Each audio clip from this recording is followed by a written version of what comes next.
Hər vaxtınız xeyir olsun dəyərli dinləyicilər, həmçinin izləyicilər. Gündəm Qarabağ verilişini dinləyirsiniz. Bizi həmçinin izləyə bilərsiniz sosial şəbəkələrdən, Facebookdan və YouTubedan. CBC FM Azərbaycan yazmaqla bu gün Azərbaycanda hüzün günüdür. Qanlı soyqırım 20 yanvar soyqırımı 1990-cı ildə törədilmişdi və 36 il keçməsinə baxmayaraq biz bu yaddaşı, bu tarixi hadisəni heç vaxt yaddaşlarımızdan silməyəcəyik və təbii ki, Azərbaycanın müstəqilliyi uğrunda canlarla keçən bizim şəhidlərimizin ruhu qarşısında baş əyirik. İstər 20 yanvar şəhidlər olsun, istər Qarabağ müharibəsində, istər birincidə, istər ikinci Qarabağ müharibəsində, antiterror əməliyyatında, ümumiyyətlə Azərbaycanın mübarizəsinə, haqlı savaşına, mübarizə aparan, haqlı savaşında mübarizə aparan və canlarından keçən şəhidlərimiz qarşısında baş əyirik, qazilərimizin Allahdan şəfa diləyirik.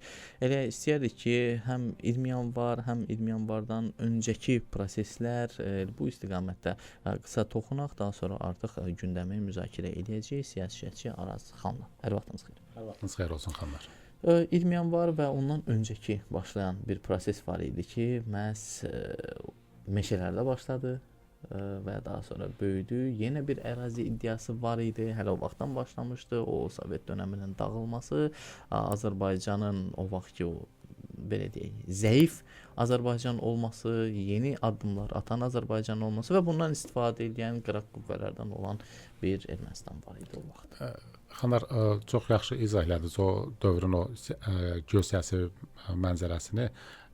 Bir tərəfdən SSR dağılırdı, dağılma ərəfəsində idi. Bir tərəfdən Azərbaycana qarşı ərazi iddiaları meydana atılmışdı. Artıq o xalqlar dostluğu ideologiyası çökmüşdü. Artıq SSR-in daxilindəki xalqlar bir-biri ilə mübarizəyə başlamışdı və bu mübarizəni deyərdim ki, SSR rəhbəri özü yaradırdı. Bir xalqın, bir dövlətin ərazisi hesabına digər bir dövləti yaradırdı, digər bir dövlətin ərazisini genişləndirirdi və bütün bunlar Azərbaycanda Heydər Əliyevin mərkəzi hakimiyyətdən uzaqlaşdırılmasından sonra başladı və Azərbaycan xalqı etiraz edir təbii olaraq. Bu etirazlar da gəldi nəticədə 20 yanvar hadisələri ilə nəticələndi. Amma Azərbaycan xalqını sındırmaq mümkün olmadı. Onların niyyəti o idi ki, Azərbaycan xalqını sındırsınlar, onların ruhunu sındırsınlar, onların belə deyək, azadlıq istəyini boğsunlar. Amma özləri boğdular bu prosesin içərisində. Cəmi bir il çəkmədi. SSR dağıldı və Azərbaycan müstəqil dövlət kimi meydana çıxdı. Mən bunu dəfələrlə demişəm, yenə deyirəm ki, həmin proseslər bəzən deyirik ki, SSR dağıldı, Azərbaycan müstəqil oldu. Yox, biz o SSR-ni dağıtdıq. Bax, biz 20 yanvar günü həmin o SSR-ni dağıtdıq. Onların iç yüzünü dünyaya göstərdik. İç yüzünü bütün SSR xalqlarına göstərdik ki, baxın, bunların içi budur, bunların məğzi budur. Bunlar sizə xalqlar dostluğunu yox, öz imperialist siyasətini yeritməyə çalışır. Əli yalın öz, belə deyək, xalqını, yəni bir dövlət də, yəni ki, bu dövlətin Azərbaycanlısı da, Ermənisi də, Gürcüsü də, tutaq ki, Qazağı da bu imperiyanın xalqları idi və Qızıl Ordu, o qəhrəman dırnaqarası Qızıl Ordu hər kəs qəhrəmanlaşdırmışdı ideoloji baxımdan. Öz əhalisinə, bəli, öz vətəndaşına silahla atəş açır, üzərinə tankla yeriyir, qəddarcasına, yəni biri var qorxudasan, bu qorxu ilə kifayətlənmədi. Üzərinə gedir və biz bu qırmızı ordu mifini də dağıtdıq. Sovetin xalqlar dostluğu mifini də dağıtdıq. Və bundan SSR-in də biz dağıtdıq. Bax, həmin o proseslə bizə qarşı olan hücum əks effekt verdi və SSR bundan sonra ayaqda qala bilmədi və dağıldı. Bu, Qarbaçovun da sonradan etirafı var ki, mənim ən böyük səhvim bu hadisə idi və buna belə deyək də yön verməkdir bu proseslərə. Dağılandan sonra nə yön vermək? Bu qədər günahsız insanın qanına batıb əlin.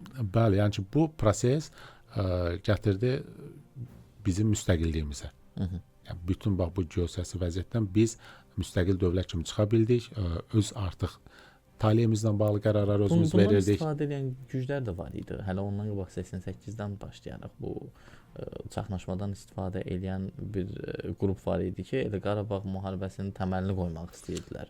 Biz də bunu başa düşürdük axı. Belə Azərbaycan xalqının meydana çıxma səbəbinin birinci səbəbi o oldu ki, bir miyatsum ideologiyası atdılar ortaya və onunla da Qarabağın Ermənistana birləşdirilməsini tələb edirdilər. Azərbaycanlılar təbii olaraq meydana çıxıb bunun mümkün olmadığını dedilər. Hətta hələ də ilk dövrlərdə mərkəzi hakimiyyətdən müəyyən qədər ümidlər var idi ki, bizim bu istəyimizi, bizim səsimizi eşit və Ermənistanı geri çəkilməyə vadar edir. O ilk dövrlərdə biraz saflıq da var idi. Elə başa düşülürdü ki, mərkəzi hakimiyyət, SSR-nin o rəhbərliyi bizi eşidəcək və Qarabağdakı bu separatçı meylləri bastıracaq. Amma anlamırdılar ki, elə bu planlar orada cızılıb. Yavaş-yavaş anladılar. Xalq ayılandan sonra da onun qarşısını kəsmək mümkün olmadı. Xalq ayılmışdı, nə mərkəzi hakimiyyətə inanırdı, nə tutaq ki, onlara verilən vədlərə inanırdı. Hətta Bakıda o 20 yanvar hücumu zamanı da bütün onların maskalarını cırdı Azərbaycan xalqı. Sonra qərar verdi ki, mən özüm öz taliyimi özüm həll eləyəcəm. Yəni bizə imperialist, böyük lazım deyil. Biz özümüz böyük olacaq. Və təbii ki, bu imperiya siyasəti hələ də davam eləyir. Bəzən görürsünüz ki, hansısa bir axmaq ekspertlərin dili ilə, bəzən görürsünüz ki, hansısa bir təlxəyə aparıcıların dili ilə, o oyuncaqların dili ilə hansısa formada nəyisə çatdırmaq istəyirlər. Heç də deyə bilməzlər xanlar.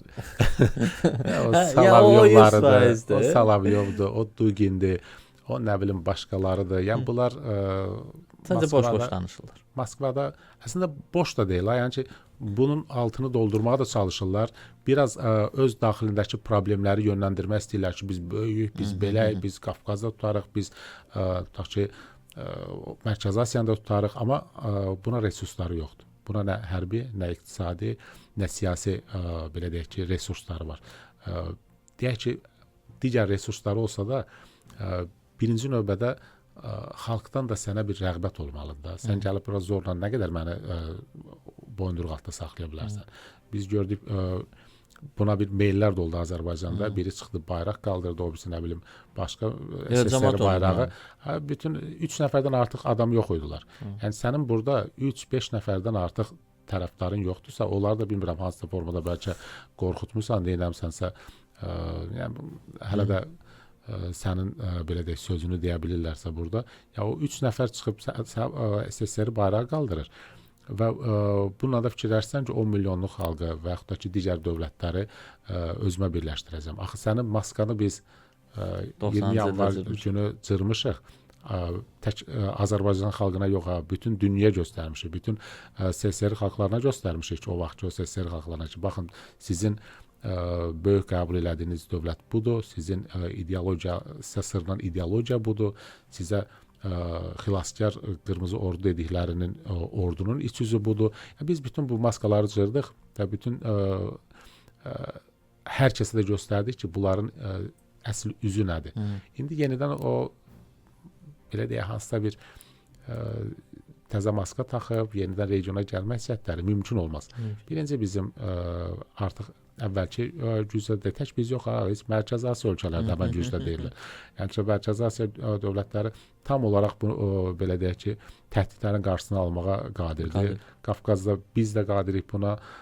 Bizim Şuşa bəyannaməsi kimi bir təhlükəsizlik arxitekturamız var, bəyannaməmiz var və biz bütün proseslərə dik dayanmağa davam eləyəcəyik.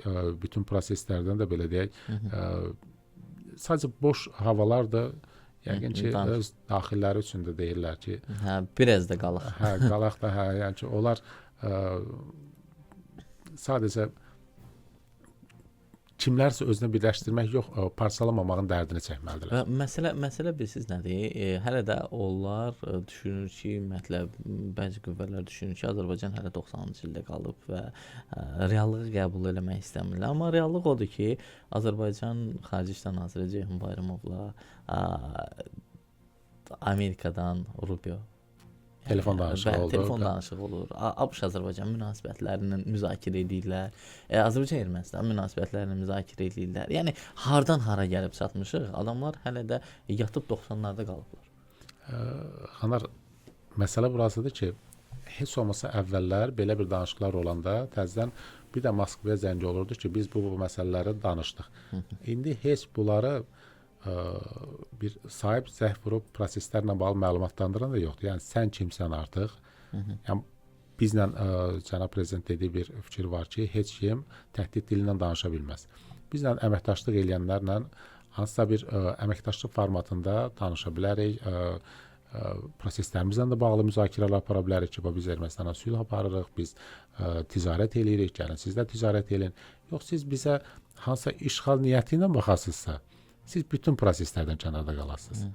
Biz sizə dediyiniz kimi Rubio ilə cənab Ceyhun Bayramovun çıxışında və o telefon danışığında Ermənistan-Azərbaycan sülh prosesindən danışılıb, Zəngəzur dəhlizinin perspektivləri, hansı mərhələdədir indiki vəziyyət və Amerika Birləşmiş Ştatları Azərbaycan strateji tərəfdaşlıq haqqında o xartiyanın imzalanması ilə bağlı nə yerdədir və tərəflərin hər ikisi də bunun tezliklə həll olunmasını istəyiblər. Yəni məsələ budur və artıq bütün imperialist güclərdə görür ki, Azərbaycan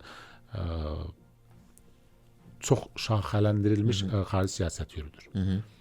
Amerika Birləşmiş Ştatları ilə, Avropa İttifaqı ilə, Ərəb dünyası ilə, Türk dünyası ilə, Çinlə və bütün dövlətlərlə də münasibətlərini strateji tərəfdaşlıq səviyyəsinə yüksəldib. Və belə bir dövlətlə məncə düşmənçilik fikrini ağıldan keçirtməkdənsə, ağıldan keçirtməkdənsə deyirəm, reallaşdırmaq yox. Ağıldan keçirtməkdənsə əməkdaşlıq etmək lazımdır. Ondan nə qazana bilərəm ondan, onu düşünmək lazımdır ki, axı bu ölkə bütün tərəfdaşlarına qazandırır. O tərəfdaşlığın iki başı varsa, iki tərəfi də qazandırmalıdır. Yəni bunu bir tərəf qazanacaq deyə bir şey yoxdur. Rusiya adətən bu cür yanaşıb. Mən qazanım, digər tərəflər qazanmaz. Mən böyük qardaşam, mən böyük nə bilim nəyəm. Amma Azərbaycan daim deyir ki, biz böyük qardaşdır, böyük nə bilim nədir qəbul eləmirik. Bizə bizim qardaşımız ol. Hə, bizim qardaşımız ola, dostumuz ola bilər. Bərabər.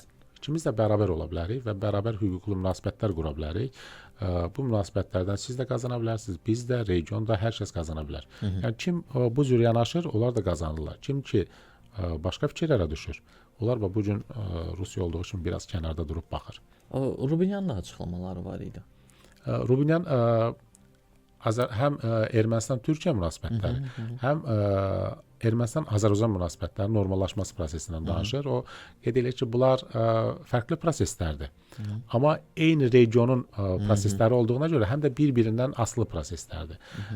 Yəni biz nə qədər asılı olduğunu bilirik bu proseslərin. Türkiyə hələ 93-cü ildə Kəlbəcər işğal olunanda Ermənistanla diplomatik münasibətlərini kəsdi və həmin diplomatik münasibətlər bu gün hələ də qurulmayıb. Sərhədlər bağlıdır, səfirliklər yoxdur və artıq o mərhələdəyik ki, Azərbaycan Ermənistanla sülh müqaviləsi imzalamağa çox yaxındır və bu sülh müqaviləsindən sonra Ermənistan Türkiyə ilə də diplomatik münasibətlərini qura biləcək, sərhədlərini açıb ticarət edə biləcək və bütün bu proseslər regionumuza müsbət impuls verəcək. Yəni biz Azərbaycan, Ermənistan, Türkiyə bir ticarət xəttini də formalaşdırmış olacaq burada. Yəni bu bütün regionumuz üçün həqiqətən çox bir müsbət meyllər vəd eləyir. Qazanc vəd eləyir, inkişaf vəd eləyir. Və bunu Rubinyan da fikirlərini bununla əsaslandırırdı ki, yəni müsbət meyllər var regionumuzda. Və yenə ticarət məsələləri gündəmdədir. Azərbaycan benzinini yanacağına aldılar. İndi sıxılmış maya qaz məsələsi də yenə aktual mövzulardandır. Məsələ burasındadır ki, İrandakı müəyyən problemlər var. İrandan hansısa qaz almaqda problemlər yaranır. Rusiyadan müəyyən problemlər var və indi sıxılmış maya qaz istəyirlər. Və sıxılmış maya qazı da Larsla gətirə bilmirlər. Çünki artıq bu hava şəraitindən əlaqədar olaraq o yollar işlək deyil. Azərbaycan vasitəsilə daşımaq istəyirlər. Çox güman yenə bu qatar vasitəsilə olacaq və bu yenə ucuz olacaq digər vasitələrə baxanda. Biz heç bir məsələdə Bu cür məsələlərdə etiraz eləmirik. Ticarət eləmək istəyən Azərbaycan prezidenti bütün qadağalar götürüb bu ticarət məsələsində, amma danışıqlar gedir. Kim gətirəcək, hardan alınacaq, necə alınacaq, hansı yolla gələcək, hansı nəqliyyat vasitəsilə gələcək. Bu danışıqlar bitəndən sonra maye qaz mı istəyirsən gəlsin, al. Yəni bütün bunlar əslində bu cür hadisələr, bu cür ticarət sülhü bir-birinə bağlayır. Yəni sülhü belə hörməyə imkan verir ki, kövrək olmasın həmin sülh.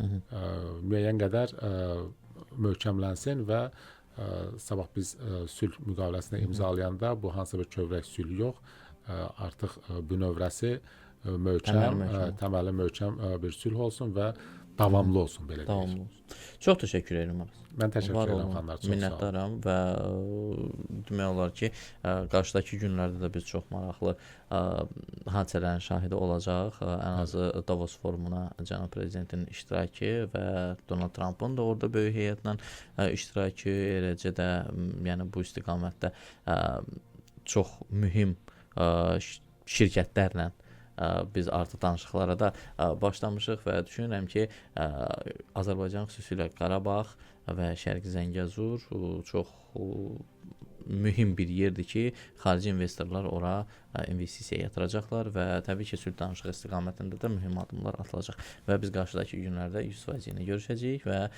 Davosda baş verənləri danışacağıq. İnşallah.